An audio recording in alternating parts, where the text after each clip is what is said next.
Hi guys, good morning. Gagawa naman tayo ng dress. Yung ganito.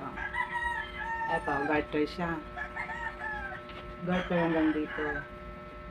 Tapos, medyo mahaba siya. Ayan. Gagawa tayo ng ganyan.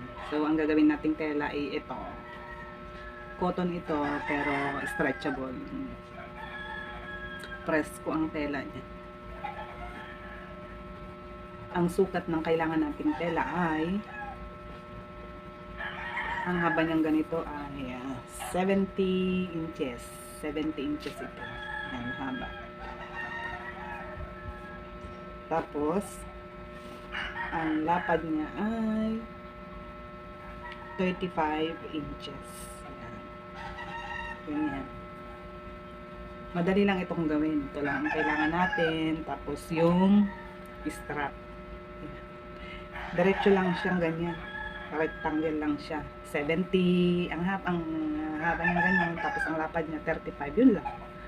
Hindi ka na kailangan pang maggupit-gupit. Ito, hindi na natin siya gugupitin or ano pa. Tapos ito, dalawang piraso sa strap, yung ganito. So kailangan natin ng yung garter dito, yung parang sinulit na garter.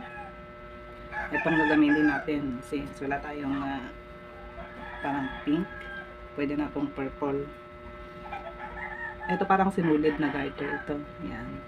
Itong ginagamit sa mga ganyang dress. Tapos yung sinulid na gagamitin natin, ito, kakulay niya.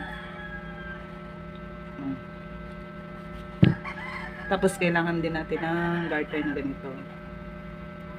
Panlagay natin dito sa may taas. Yung pinakamataas niya, lalagyan natin ng garter dito. Para hindi siya madaling maglawlaw, hindi madaling masira. Kumbaga matagal siya, matibay. Ayan, so tatahin natin sa sewing machine.